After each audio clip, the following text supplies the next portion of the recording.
राष्ट्रवादी शरदचंद्र पवार पक्षाचे प्रवक्ते विकास लवांडे यांच्यावर झालेल्या शाईफेक प्रकरणामुळे महाराष्ट्रातलं राजकारण चांगलंच तापलंय. मात्र दुसरीकडे मंत्री नितेश राणे यांनी या घटनेचं जाहीरपणे समर्थन केलंय.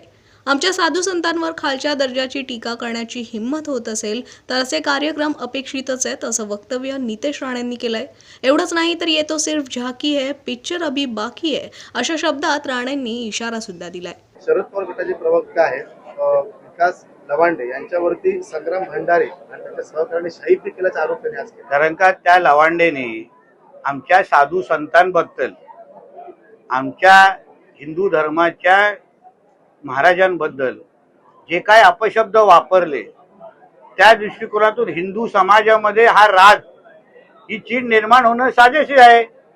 मग लवांडेने आपलं थोबाड थोडं बंद केलं असतं.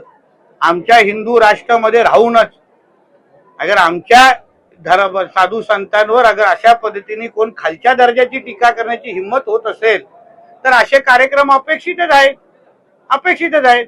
शेवटी हिंदुत्वादी विचाराचे आम्ही सगळेजण लोक आहोत. राष्ट्रवादी काँग्रेस, बीजेपी, शिवसेना हे नंतर, मुळात आम्ही हिंदू आहोत. आणि हिंदू असताना आमच्या धर्माला वाढवण्यासाठी, धर्माचे आशीर्वाद देणारे जे आमचे धर्मगुरू आहेत त्यांच्या बाबतीमध्ये कोणीही अगर अपशब्द वापरत असेल तर हा ये तो सिर्फ झाकी है, पुरा पिक्चर बाकी है, एवढं लक्षात ठेवावं आणि अवकाळीत राहावं.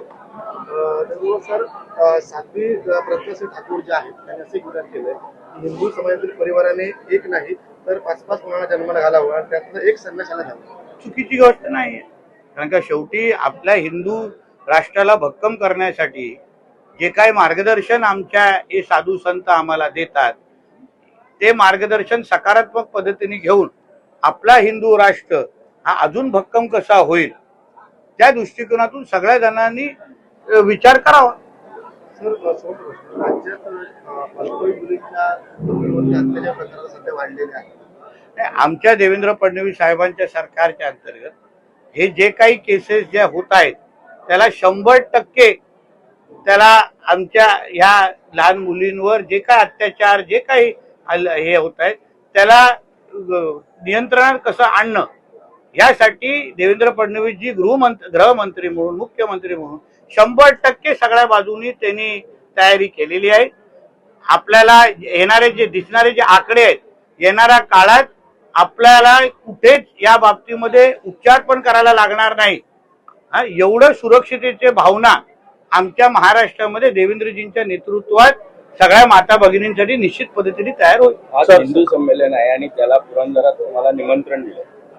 शेवटी राज्यामध्ये, देशामध्ये होणारे राष्ट्रीय स्वयंसंघाच्या जन्मशताब्दीच्या वर्षाच्या निमित्ताने गावागावात, वस्तींमध्ये, जिल्ह्यानिहाय हे हिंदू संमेलन सगळीकडेच आयोजित केलेले आहेत. आणि तिथे हिंदू समाजाशी संवाद साधण्यासाठी मला आज बोलवलेलं आहे.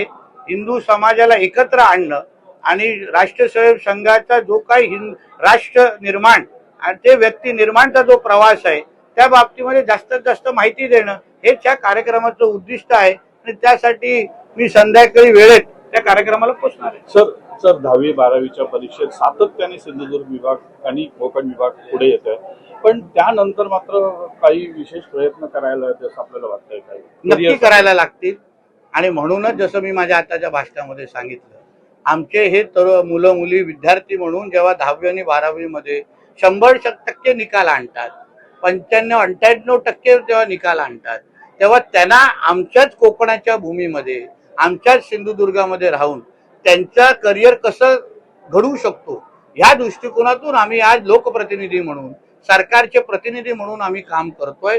असंख्य महत्वाचे प्रकल्प, असंख्य सुविधा ज्याच्यामुळे मुंबई, पुणे, गोवा, अन्य राज्यांमध्ये जिथे जिथे हे नोकऱ्यांना जातात त्यापेक्षा सिंधुदुर्गामध्ये त्यांच्यासाठी पोषक वातावरण असावं या दृष्टिकोनातून जिल्ह्याचा पालकमंत्री म्हणून आदरणीय मुख्यमंत्री देवेंद्र फडणवीसजींच्या मार्गदर्शनाखाली आम्ही वाटचाल करतोय. अवकाळी सध्या पाऊस पडतो आणि मोठ्या प्रमाणात वादळी वारे आहेत, त्यामुळे आंबा, काजू, कोकम असे केळी बागायतीचं मोठं नुकसान झालं. बघा, ह्या वर्षी जे वातावरणामध्ये होणारे बदल, उदाहरण एल निनो इफेक्ट ह्या वर्षी अपेक्षित आहे.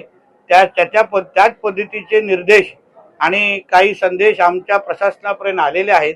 आणि म्हणून वातावरणामध्ये होणारे बदल ह्याच्यावर तर आमचं कंट्रोल नाही, पण लोकांचं कमीतलं कमी नुकसान व्हावं, लोकांना गैरसोय होऊ नये या दृष्टिकोनातून प्रशासन म्हणून आम्ही सज्ज आहोत.